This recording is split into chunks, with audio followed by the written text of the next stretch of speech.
আপোনালোকক স্বাগতম জনাইছোঁ হেপী মুমেণ্ট ফৰ লাৰ্ণিং চেনেলটোলৈ। আজি আমি উপস্থিত আছোঁ নলবাৰীৰ মাজমজিয়াৰ মিলনপুৰত, আৰু মিলনপুৰত এয়া হনুমান মন্দিৰ প্ৰাংগণত আমি উপস্থিত আছোঁ। হনুমান মন্দিৰত এটা অনুষ্ঠান চলি আছে, সেই অনুষ্ঠানটোলৈ আপোনালোকক পোনে পোনে মই স্বাগতম জনাইছোঁ।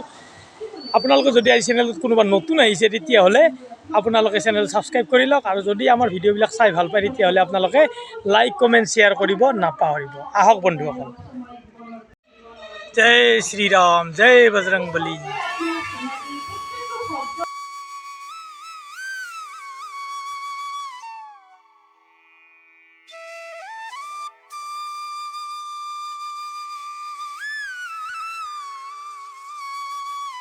তাহানি মানে সঁচা প্ৰেমত নাই, সঁচা জীৱনৰ যাৰ জীৱন সম্পৰ্কে উপলব্ধি নাই, কিবা কামত নহল নাই, সেইকাৰণে অনাদৰো মোৰ জীৱনৰ কুসুমকৰণ ৰচনা কৰা এটা উপকৰণ হ'ব পাৰে। কবি ইমান ধুনীয়া কথা কৈছে, এইবিলাক আচলতে কি আদৰ্শ হ'ব লাগে।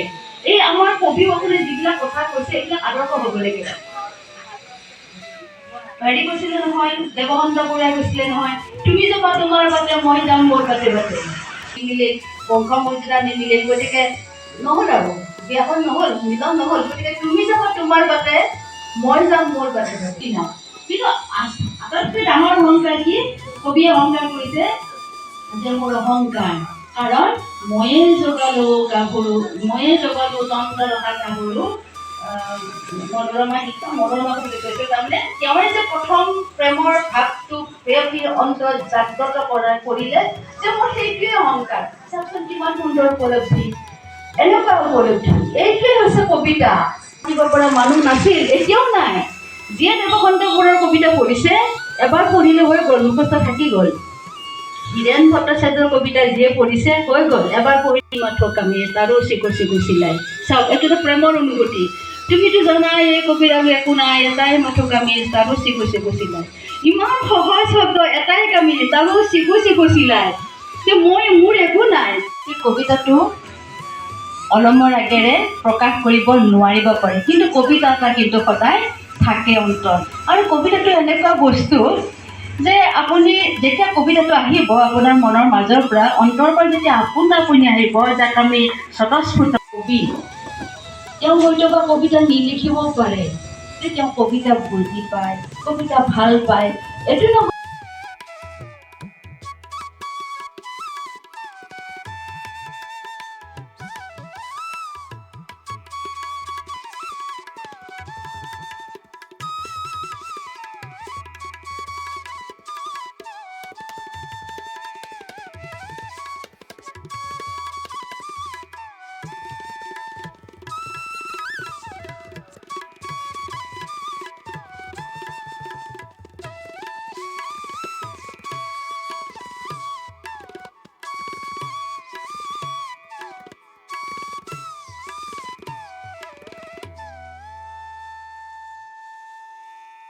কবি হৈছে, গতিকে কবিতা লিখা সহজ আৰু কবিতা লিখাই আটাইতকৈ টান। দুইটা কথা, দুই ধৰণৰ কথা।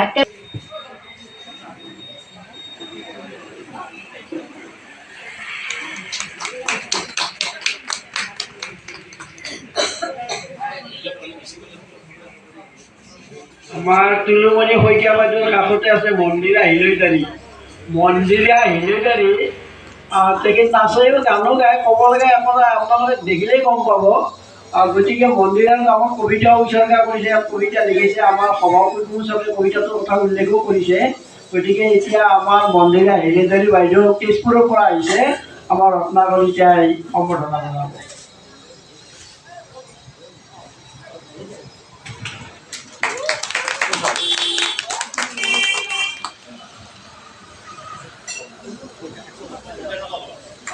এইবাৰ আমাৰ ললিতা বৰা বাইদেউ, তেখেত প্ৰতিভা বিকাশ মঞ্চৰ এগৰাকী সহায়িকা। তেখেতক আমাৰ ডাক্তৰ ধৰণীয়ে সম্বৰ্ধনা জনাব। আৰু বাইদেউ এগৰাকী বাইদেউ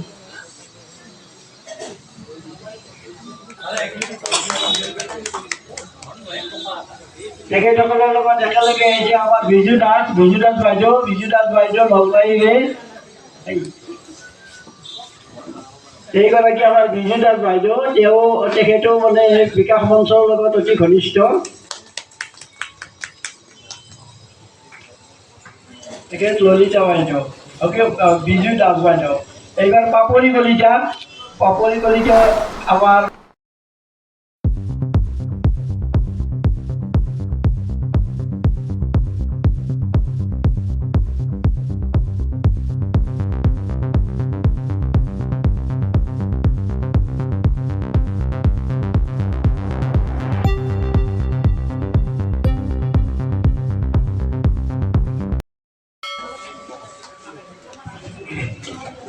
শ্রদ্ধার কাব্যভূমি রাইজ প্ৰতিভা বিকাশ মঞ্চ যিটো আমি কৰোণা কালত প্ৰতিষ্ঠা কৰিছিলোঁ আৰু সেই প্ৰতিভা বিকাশ মঞ্চ ইয়াতে আমাৰ বহুকেইগৰাকী প্ৰতিভা আছে আৰু আজি এই সুন্দৰ সময়ত সকলোকে লগ পাই সঁচাই ভাল লাগিছে।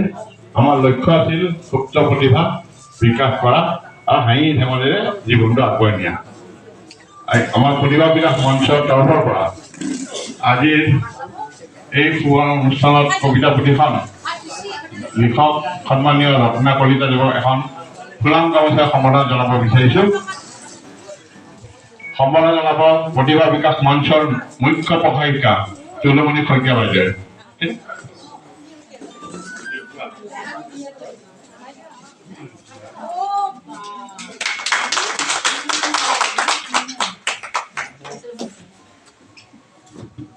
ইয়াৰ পিছতে নলবাৰীৰ এটি জনপ্ৰিয় অনুষ্ঠান ৰদৈ সাংস্কৃতিক গোষ্ঠী তেওঁলোকৰ সম্পাদিকা পাপৰি কলিতা আৰু সভানেত্ৰী বিজু দাসে এখন গামোচাৰে সম্বৰ্ধনা জনাম। আৰু লগতে নলবাৰী লেখিকা সমাজ।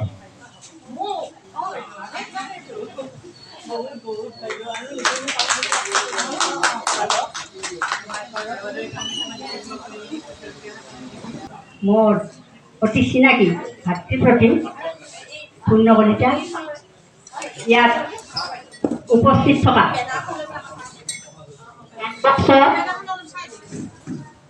বিশ্ববিদ্যালয়ৰ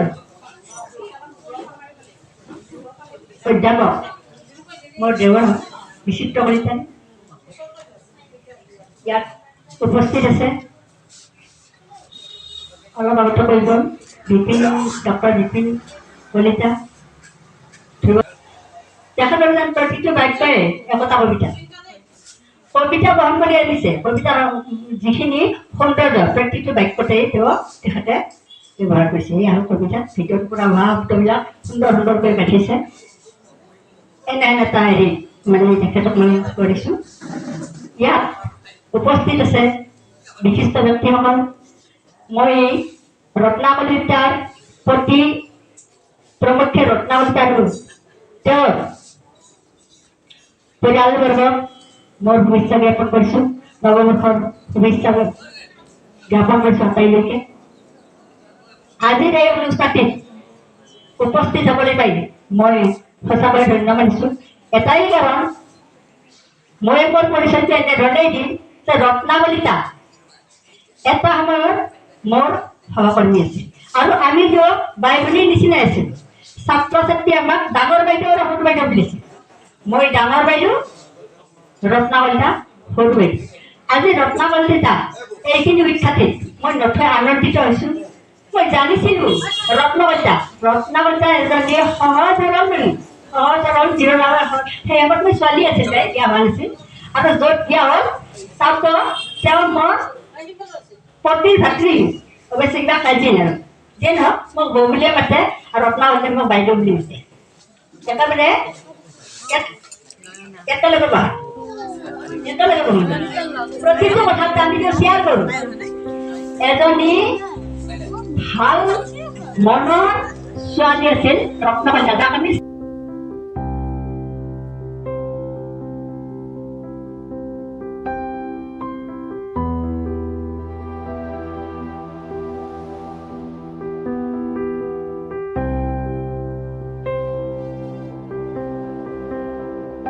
চবৰে থাকে নিজা মূল্য আছে। এই সাহসটোৰ কাৰণে ৰত্নাৰ মনত এতিয়া কি হ'ব, অনবৰতে খুটুৱাই থাকিব যে ইয়াৰ পিছত মই আৰু এখন ভাল কিতাপ লিখিম, আৰু এখন কবিতা লিখিম, আৰু এনেকুৱা কথাবিলাক লিখিম, মানুহক আকৰ্ষণ কৰিব পৰাকৈ, আৰু মই বিভিন্ন যিটো হেৰি আছে কলা আছে বা উৎকৃষ্টতম কলা মই সেইটো আয়ত্ব কৰি মই আকৌ লিখিবলৈ প্ৰয়াস কৰিম। এই প্ৰয়াস হ'ব লাগিব, অধ্যৱক সেইটো লাগিব 99%, আৰু তেতিয়াহে আপুনি সফল হ'ব পাৰিব। আৰু সেইটোৱে আচল কথা সকলো ক্ষেত্ৰতে, কি কবিতা, কি গল্প, কি প্ৰবন্ধ, কি সাহিত্য, কি মানুহৰ জীৱন। মানুহৰ জীৱনতো আমি যেতিয়া পৰিশ্ৰম নকৰোঁ, এটা গীত আছিলে বহুত দিন আগতে আমি ৰেডিঅ'ত শুনিছিলোঁ, টোপা টোপে কপালৰ ঘাম যদি নহৰে, আপোনালোকে নিশ্চয় শুনিছে, এই হেৰিত দিছিলে কৃষি জগতৰ সেই গানটো দিয়ে, এই টোপা টোপে কপালৰ ঘাম যদি নহৰে নহয়, এই কথা মই বুজি পাওঁ। গতিকে এইখিনি কথা কৈ ৰত্না কলিতাৰ মোৰ মন লুইতৰ মাজুলী এই কবিতা গ্ৰন্থখন উন্মোচিত হোৱা বুলি মই ঘোষণা কৰিলোঁ। আৰু ৰত্না কলিতাৰ আহিব ধৰা দিনবিলাক উজ্জ্বল হওক, তেওঁ আকৌ ভালকৈ কবিতা লিখক আৰু কবি হিচাপে জনমানসত প্ৰতিষ্ঠিত হওক, আৰু আমাৰ অসমীয়া সাহিত্যৰ কাব্য জগতলৈ তেওঁ এটা নতুন সংযোজন, তেওঁৰ নামটো যাতে সংযোজিত হওক অসমীয়া কবিতাৰ বুৰঞ্জীৰ ক্ষেত্ৰত। অসমীয়া সাহিত্যৰ যে কাব্যৰ বুৰঞ্জী, সেই বুৰঞ্জীত ৰত্না কলিতাৰ নামটো যেতিয়া সংযোজিত হ'ব, তেতিয়াহে ৰত্নাৰ জীৱন সাৰ্থক হ'ব। আমাৰ এই আজিৰ এই সভাখনত অনুষ্ঠিত কৰাৰ যিটো প্ৰয়াস বা যিটো চেষ্টা উদ্যম, সেইটো সাৰ্থক হ'ব। সাৰ্থক হ'ব আমাৰ নলবাৰী, সাৰ্থক হ'ব সাগৰকুছি গাঁও আৰু ৰত্নাৰ সমগ্ৰ জীৱন। এইখিনি কৈ মই পুনৰবাৰ আপোনালোক আটাইকে শুভেচ্ছা জ্ঞাপন কৰি মই মোৰ ভাষণৰ ইমানতে সামৰি মাৰিছোঁ। ধন্যবাদ।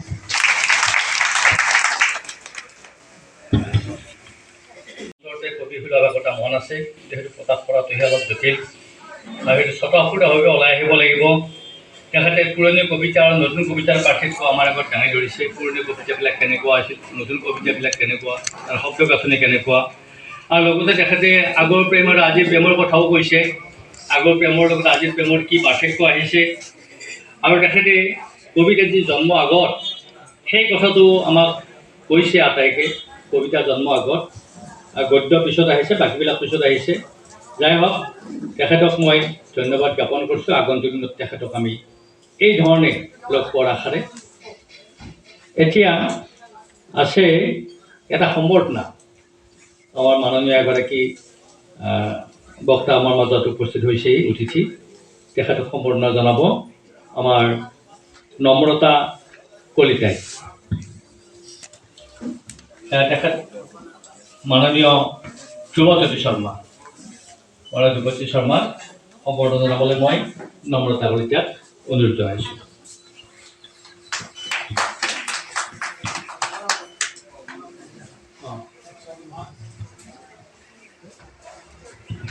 আৰু সনাতন ডেকা আমাৰ মাজত উপস্থিত আছে, তেখেতক সম্বৰ্ধনা জনাব আমাৰ উদ্যোক্তাসকলে। তেখেতসকলক মই সনাতন ডেকাক সম্বৰ্ধনা জনাবলৈ অনুৰোধ জনাইছোঁ। আৰু এইখিনিত এটা ঘোষণা আছে, উদ্যোক্তাসকলে জনাইছে, তেখেতসকলক ঘোষণাটো আগবঢ়োৱাৰ কাৰণে মই অনুৰোধ জনাইছোঁ। তাৰমানে আমাৰ পৰম সৌভাগ্য যে আমাৰ নলবাৰী জিলাৰ প্ৰাক্তন সভাপতি ধ্ৰুৱ শৰ্মাদেউ আছেই, আৰু তেখেত বৰ্তমান আমাৰ অসম সাহিত্য কাৰ্যনিৰ্বাহকৰ সদস্য। তেখেতৰ আমি ভাষণ শুনিম। তাৰ লগতে আমাৰ ইয়াত এগৰাকী বংশীবাদক আছে, বিনু বাইদেউ। বিনু বাইদেউক সকলোৱে জানে। বিনু বাইদেউক আমি ৰখাই থৈছোঁ এইকাৰণে যে তেজপুৰৰ পৰা এগৰাকী শিল্পী আহি আছে, যিগৰাকী শিল্পীৰ নামত এটা ধুনীয়া কবিতা বুলি বাইদেউ কবিতাটো কৈছেও। তেওঁৰ বুকুত আছে এখন শিল্পী হৃদয়।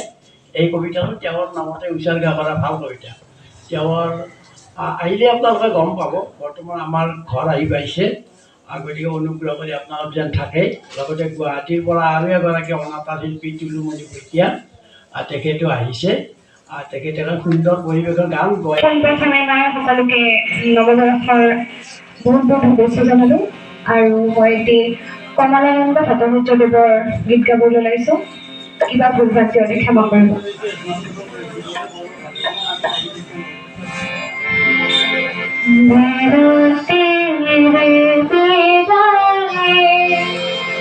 পদুমৰ পাহিও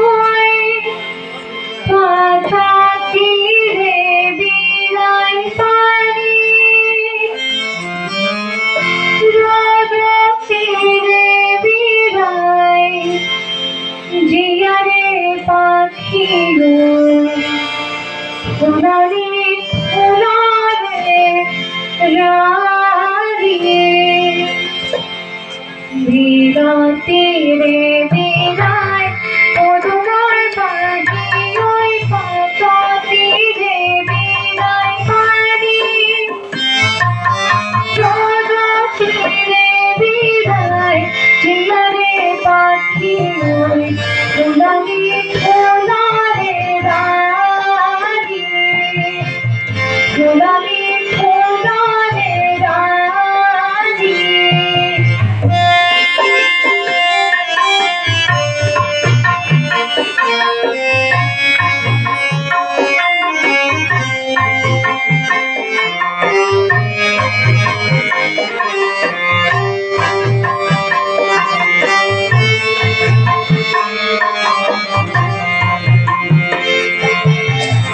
भारत जिले जुड़की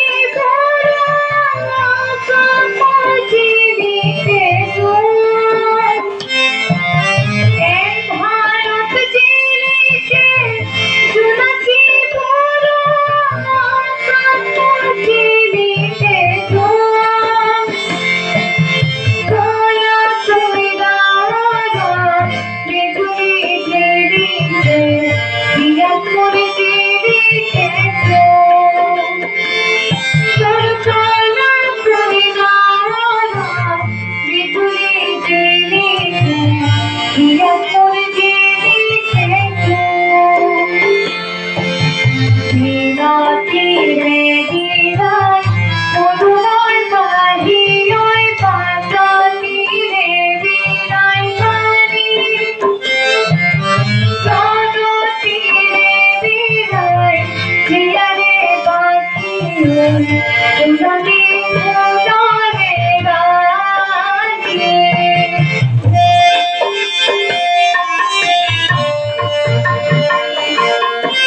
উদ্যোক্তাসকলক অনুৰোধ জনাইছোঁ। ধন্যবাদ কৃষ্ণাকী শৰ্মা, তোমাৰ উজ্জ্বল ভৱিষ্যত কামনা কৰিছোঁ। আটাইৰে মৰমৰ শ্ৰীযুত ধ্ৰুৱজ্যোতি শৰ্মা, তেখেত কাৰ্যনিৰ্বাহক সদস্য অসম সাহিত্য সভা। তেখেত পেছাত এগৰাকী শিক্ষক, মই জানো তেখেতে স্কুললৈ মই গৈছিলোঁ। তেখেত যে অকল সাহিত্য সভা বা সাহিত্য সংস্কৃতিৰ লগতে জড়িত তেনেকুৱা নহয়, বিভিন্ন মঞ্চত মই তেখেতক পাইছোঁ। তেখেত এজন সফল সাংস্কৃতিক কৰ্মী, তেখেত এজন নাট্যকাৰ, তেখেত এজন ভাল শিক্ষক, তেখেত নাইপৰ আমি সকলোতে তেখেতক পাইছোঁ। আজি বোধহয় ইয়াত আমি যিখিনি আমাৰ ইয়াত উপস্থিত হৈছে তেখেতৰ ভাষণ নুশুনা কোনো নাই। তেখেত অকল নলবাৰী জিলাতে সীমাবদ্ধ হৈ থকা নাই, তেখেত অসমৰ বিভিন্ন ঠাইলৈ গুচি গৈছে। বিভিন্ন ঠাইত তেখেতৰ সেই অমৃতময় ভাষণ আমি শুনিবলৈ পাওঁ। আজি অসমৰ পাহাৰ ভৈয়াম পৰ্বতে সকলোতে তেখেতক আমি লগ পাওঁ। আৰু সেইজন ব্যক্তি আজি আমাৰ মাজত উপস্থিত হৈছেহি। তেখেতৰ অমৃতময় ভাষণ ৰখাৰ কাৰণে মই অনুৰোধ জনাইছোঁ।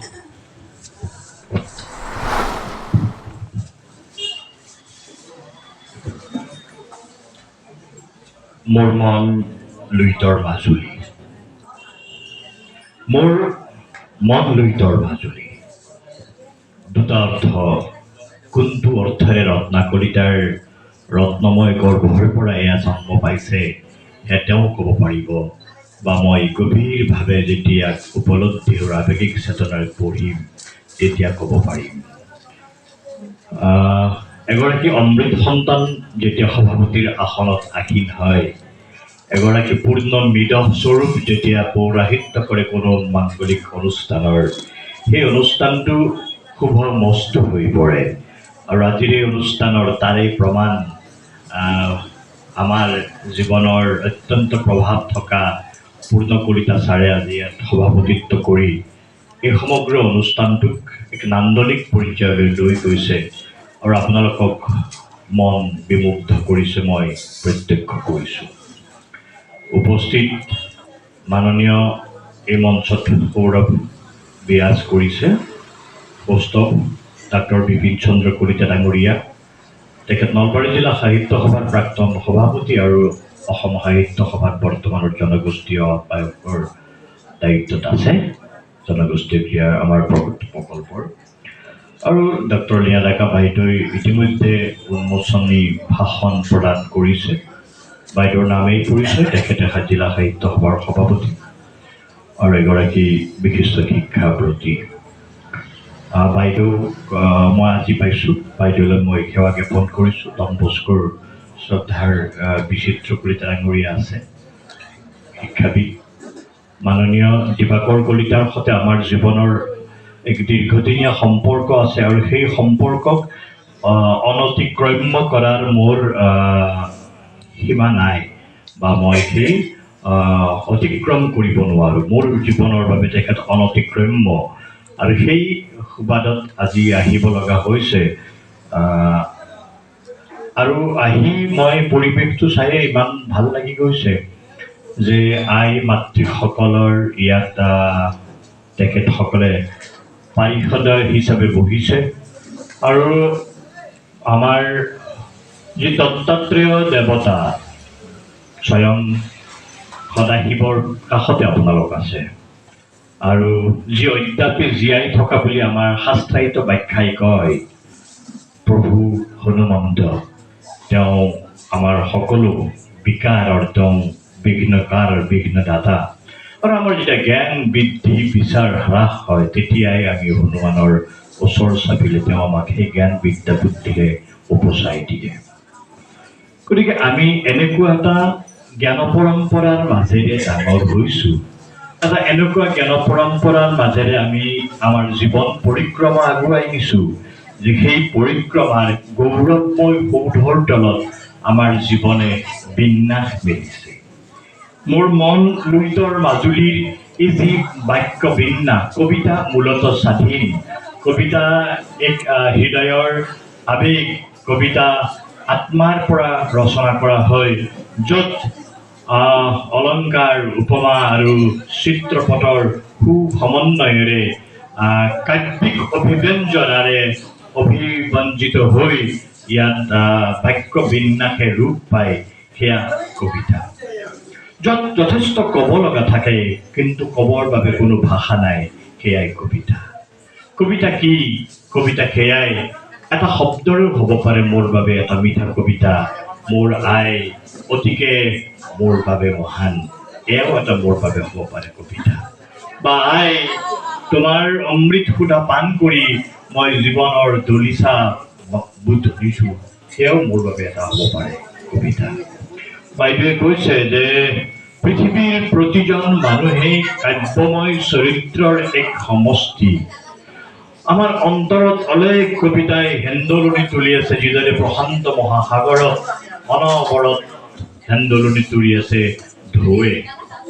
এই ঢৌ খেলা জীৱনৰ মদিনা পান কৰি কৰি, জোনাকৰ ৰাগী পান কৰি কৰি আমি আমাৰ জীৱনৰ পাঞ্চৈ বা জীৱন ডিঙা বাই গৈছোঁ। তৎসত্ত্বেও আমাৰ জীৱন কেতিয়াও শান্ত নহয়, আৰু এই অশান্ত জীৱনৰ শান্ত কৰিবৰ বাবেই মানুহে আশ্ৰয় লয় শব্দৰ, মানুহে আশ্ৰয় লয় অন্যয়, মানুহে আশ্ৰয় লয় নান্দনিকতাৰ, মানুহে আশ্ৰয় লয় বাংময় সৃষ্টি। আৰু এই বাংময় সৃষ্টিয়ে কবিতাক কৰি তোলে গৰিমামণ্ডিত, কবিতাক কৰি তোলে মহিমামণ্ডিত। আমি আমাৰ অৱচেতন মনৰ যি প্ৰক্ৰিয়া, সেয়া চেতন মনলৈ আনিব পৰাটো আমাৰ জীৱনৰ এক শ্ৰেষ্ঠতম কাৰ্য। সেই অৱচেতন মনত যি নৱমল্লিকাই প্ৰস্ফুটিত হৈ থাকে, তাক বিকশিত কৰিব পাৰি আমি কবিতাৰ মাধ্যমেৰে।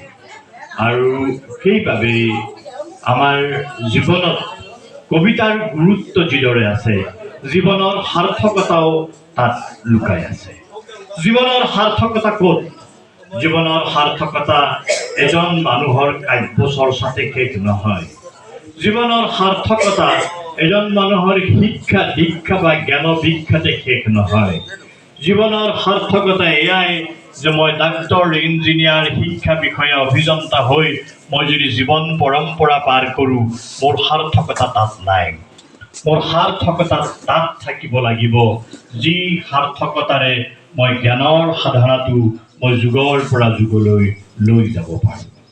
আৰু সেইবাবে আমাৰ যি ভাৰতীয় পৰম্পৰা, যি জ্ঞান পৰম্পৰাই আমাক শিকাইছে যে আমি কিদৰে আমি আমাৰ জীৱন বিশুদ্ধ পৰ্যায়লৈ লৈ যাব পাৰোঁ। আৰু এই জীৱন বিশুদ্ধ পৰ্যায়লৈ লৈ যোৱা বাবেই মহৰ্ষি বাল্মীকিয়ে ৰচনা কৰিব পাৰিছিল বাল্মীকিৰ দৰে আদি কাব্য।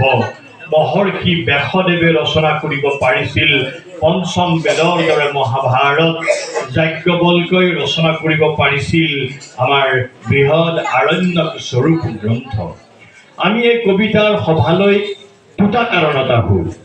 এটা, আমি আমাক নিজক জিলিকাবলৈ আহোঁ। দ্বিতীয়তে, আমি আমাৰ নিমন্ত্ৰণ ৰক্ষা কৰি আহোঁ। তৃতীয়তে, আমি সেই সভালৈ এইবাবে আহোঁ যে জ্ঞান সাধনাৰ সাগৰত অৱগাহন কৰিবলৈ মই অকণমান সময় নিজকে সেই পৰ্যায়লৈ লৈ যাওঁ, যিখন পৃথিৱীত কেৱল মানুহ থাকিব, যিখন পৃথিৱীত কেৱল কবিতা থাকিব, যিখন পৃথিৱীত শব্দৰ অনাহক উচ্চাৰণেৰে আমাৰ এক পৰিৱেশ বিষময় কৰি নুতুলে। শব্দ এনেকুৱা এক সৃষ্টি, যাক যেতিয়া বিশুদ্ধভাৱে কওঁ সেই শব্দ হৈ পৰে বাংময়। আৰু শব্দ এনেকুৱা এক বিষময়, যেতিয়াই এনেদৰে চিঞৰ বাখৰ কৰা হয়, সভাৰ যেতিয়া সৌষ্ঠৱত এই শব্দবিলাকে চিঞৰ বাখৰ কৰে, সেই শব্দই হৈ পৰে বিষময়। আমি বিষময় শব্দৰ ফালে যাম নে আমি ব্ৰহ্মময় শব্দৰ ফালে যাম, সেই কথাটোৱে আমাৰ নিজৰ ওপৰত নিজেই নিৰূপণ কৰে। আমি প্ৰথমতে নিজকে বিশুদ্ধকৰণ কৰি ল'ব লাগিব। সেই বিশুদ্ধকৰণৰ স্বৰূপেৰে আমি এখন সমাজ সুন্দৰ কৰিব পাৰিব লাগিব। সুন্দৰ সমাজত চলিবৰ বাবে প্ৰতিজন মঞ্চৰ বক্তা আৰু প্ৰতিজন দৰ্শক পাঠক আপোনালৈ শ্ৰদ্ধা নিবেদনী মই মোৰ ভাষণ ইমানতে ৰেখাত আনিব বিচাৰিছোঁ। এটা সমজদাৰ পাঠক আৰু সমজদাৰ দৰ্শক বা সমজদাৰ শ্ৰোতাই এখন সভা সদায় অনন্য সুন্দৰ কৰি তোলে। আৰু আপোনালোকৰ ব্যক্তিত্ব সেই ৰূপ আজি মই দেখিবলৈ পাইছোঁ। সেইবাবেই ভক্তৰ অধীন ভগৱান বুলি কৈছিল শ্ৰীকৃষ্ণৰ, সদায় ভক্তৰ অধীন আছিল। আৰু তেওঁ সেইবাবে সৰ্বশ্ৰেষ্ঠ ভক্ত উদ্ধৱৰ ওচৰত তেওঁ সদায় নতজানু হৈছিল, যে উদ্ধৱে তেওঁৰ সকলো কথা জানিব পাৰিছিল। মই প্ৰভু ভগৱন্তৰ ওচৰত আশীৰ্বাদ লৈছোঁ যে আমাৰ দৰে দুৰাচাৰক আজি ইয়াত এই ভাষণ প্ৰদান কৰিবলৈ দিয়া হয়, মই নিজকে ধন্য মানিছোঁ আৰু মই মোৰ ভাষণ ইমানতে সামৰণি মাৰিছোঁ। মই দুৰাচাৰ কেৱল তোমাৰ অপৰাধী নাৰায়ণ, কহৰি লয়দা সকুৰি পখিলো হেৰা হৰ বহুত বহুত ধন্যবাদ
ইয়াৰ পৰা ওলালোঁ এতিয়া যদি সঁচাকৈ আমাৰ ভিডিঅ'টো চাই ভাল পাইছে তেতিয়াহ'লে আপোনালোকে লাইক কমেণ্ট শ্বেয়াৰ কৰিব